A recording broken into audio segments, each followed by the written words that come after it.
तुर्की अब यमन के हूती से लड़ाई शुरू करने जा रहा है। जिससे लड़ना चाहिए तुर्की उससे तो नहीं लड़ता है। इराक सीरिया के अंदर कुर्दिश लोगों के ऊपर हमले करके अपने आप को ताकतवर मानता है और अब उसने लाल सागर में हूतीस के लिए अपने 6 युद्धपोत उतार दिए हैं।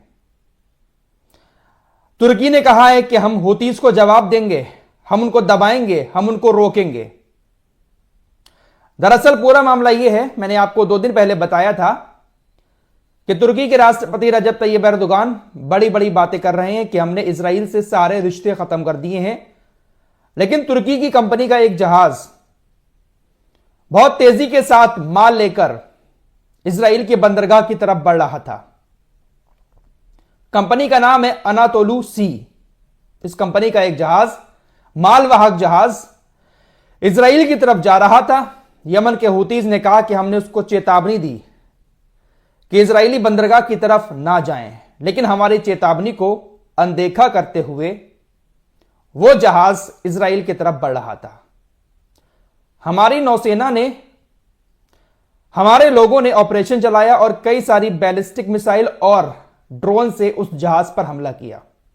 जहाज को थोड़ा सा नुकसान भी हुआ, जिसके बाद तुर्की की सरकार भड़क गई। तुर्की की सरकार ने कहा कि हमारे जहाज पर यमन के हूतीज ने हमला किया, इसका बदला लेने के लिए, यमन के हूतीज को रोकने के लिए हम अपने 6 युद्धपोत लाल सागर में भेजेंगे।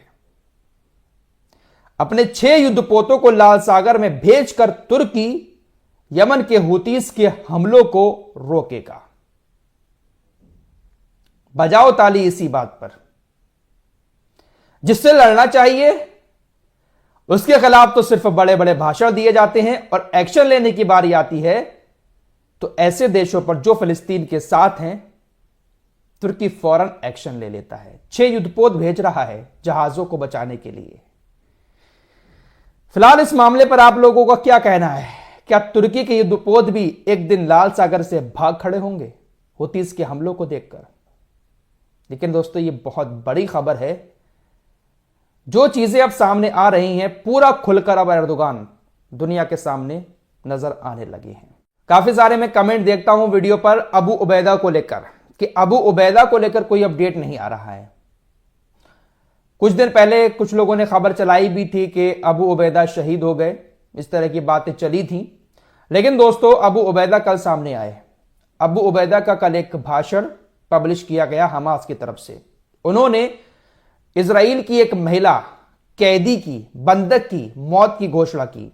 अबू उबैदा ने बहुत सारी बातें कही। उन्होंने कहा कि इजराइल लगातार हमले किए जा रहा है और जो बंधक हैं उनकी मौत का जिम्मेदार हम नहीं बल्कि इजराइल ही है। अबू उबैदा ने कहा कि इजराइल ने एक हमला किया था, उस हमले में, इजराइल के हमले में इजराइल की एक महिला बंधक की मौत हो गई है। अबू उबैदा ने इजराइल के बंधकों की जिंदगी को खतरे में डालने का जिम्मेदार सीधा सीधा बेंजामिन नेतन्याहू और उनकी सरकार को ठहराया है। उन्होंने कहा कि हम जिम्मेदार नहीं हैं, जो भी बंधक मारे गए हैं या जो भी बंधक अभी तक छूटे नहीं हैं, सबसे बड़ा जिम्मेदार बेंजामिन नेतन्याहू है। नेतन्याहू के ऊपर अरेस्ट वारंट जारी हो चुका है, आपको मालूम ही है। कुछ लोगों का यह भी कहना था, मैं अपने कमेंट देखता हूं, कि फराज भाई ये सब दिखावा है, अरेस्ट वारंट जारी कर दिया गया है। बहुत सारे देश कह रहे हैं कि हम गिरफ्तार कर लेंगे। अगर गिरफ्तार करना है तो वो कह क्यों रहे हैं? मेरे दोस्तों, कहना जरूरी होता है ताकि दुनिया को यह महसूस हो कि कितने कितने देश ऐसा चाहते हैं, कितने देश नेतन्याहू के सपोर्ट में हैं, कितने देश नेतन्याहू के खिलाफ हैं।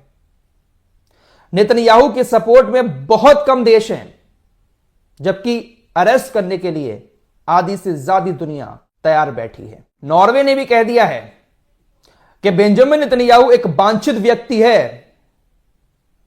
अगर यह हमारी सरजमीन पर आएगा तुरंत इसको गिरफ्तार कर लिया जाएगा। हालांकि जर्मनी ने कहा है कि जो कुछ किया है हमारे देश ने इन यहूदियों के साथ, अगर उसको भुलाकर बेंजामिन नेतन्याहू हमारी जमीन पर कदम रखते हैं तो हम उनको गिरफ्तार नहीं करेंगे। जर्मनी गिरफ्तार नहीं करेगा। इंटरनेशनल क्रिमिनल कोर्ट ने अरेस्ट वारंट जारी कर दिया है। अब 124 देश जो है वो इंटरनेशनल क्रिमिनल कोर्ट के पक्षकार हैं। 124 देश आदेश मानते हैं। जर्मनी भी है, लेकिन वो आदेश नहीं मान रहा है।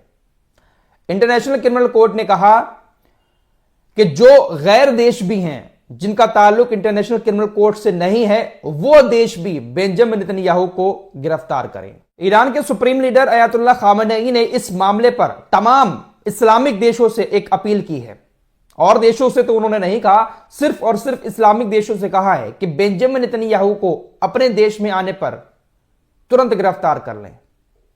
अगर बेंजामिन नेतन्याहू आपके देश में आता है तो उसको गिरफ्तार किया जाए। Lebanon, Iraq, Iran, Yemen, Syria, ये वो देश है जिसका ताल्लुक इंटरनेशनल क्रिमिनल कोर्ट से नहीं है, लेकिन इंटरनेशनल क्रिमिनल कोर्ट ने अब यह बात कह दी है कि जो देश हमसे जुड़े हुए भी नहीं है वो भी बेंजामिन नेतन्याहू को गिरफ्तार करें। तो अब इन देशों का हवाई क्षेत्र भी बेंजामिन नेतन्याहू के लिए खतरा बन गया है। अगर इसका हेलीकॉप्टर, इसका विमान इस एरिया से गुजरता है, इनके हवाई क्षेत्र से भी गुजरता है, तो इन देशों की सरकार को इस बात की अथॉरिटी है कि बेंजामिन नेतन्याहू को वो गिरफ्तार कर सकते हैं। अगर ईरान के एरिया में भी उसका विमान पहुंचेगा तो उसको रोककर उसको गिरफ्तार किया जा सकता है। वैसे अगर तुर्की चाहे तो बहुत कुछ कर सकता है, क्योंकि तुर्की के एयर स्पेस का इस्तेमाल ये लोग बहुत ज्यादा करते हैं।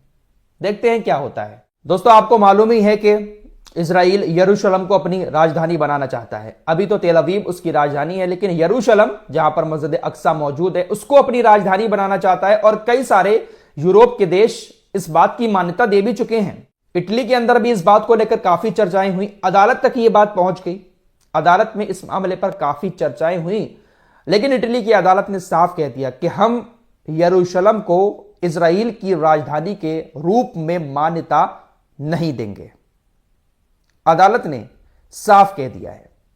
हालांकि कुछ 2-4 देश हैं जो इजराइल को कहते हैं कि आप अपना परमानेंट वाला राजधानी इसको घोषित कर दें, हम अपना दूतावास वहां पर बनाएंगे, लेकिन पूरी तरीके से अभी मान्यता नहीं मिली है। ट्विटर एक्स के मालिक एलन मस्क, भाई ये भी पूरा इन्हीं की सपोर्ट में है। अभी 2 दिन पहले जब ये वारंट जारी हुआ था नेतन्याहू का, तो इसने एक बयान दिया था कि ये यहूदी विरोधी फैसला है, ऐसा है वैसा है। उसके उस बयान को रीट्वीट करते हुए एलन मस्क ने भी कहा कि अदालत ने यह फैसला यहूदी विरोध में सुनाया है। अदालत का यह फैसला यहूदी विरोधी है। इस पूरी जंग के दौरान फिलिस्तीन के अपनों ने तो साथ नहीं दिया, लेकिन गैरों ने बहुत साथ दिया है। स्पेन ने एक बार फिर से ऐलान कर दिया है। स्पेन के प्रधानमंत्री पेड्रो सांचेज ने कहा है कि $78 मिलियन की सहायता वो फिलिस्तीन को देंगे। बहुत मदद की है स्पेन ने, और जो हथियारों के जहाज आ रहे थे इजराइल तक, उनको भी रोका है, और खुलकर फिलिस्तीन के सपोर्ट में ये हमेशा से रहे हैं। खबर जॉर्डन से आ रही है। जॉर्डन की जो पब्लिक है वो काफी ज्यादा गुस्से में है इजराइल को लेकर, लेकिन वहां की सरकार क्या कर रही है बताने की जरूरत नहीं है। लगातार दूतावास जो है इजराइल का, वहां पर कांड होते रहते हैं। कल भी एक गोली कांड हुआ, जिसके बाद उस रास्ते को ही सील कर दिया गया। इजराइल की एम्बेसी के आसपास के एरिया को सील कर दिया, वहां पर किसी भी जॉर्डन के शख्स को जाने की इजाजत नहीं थी।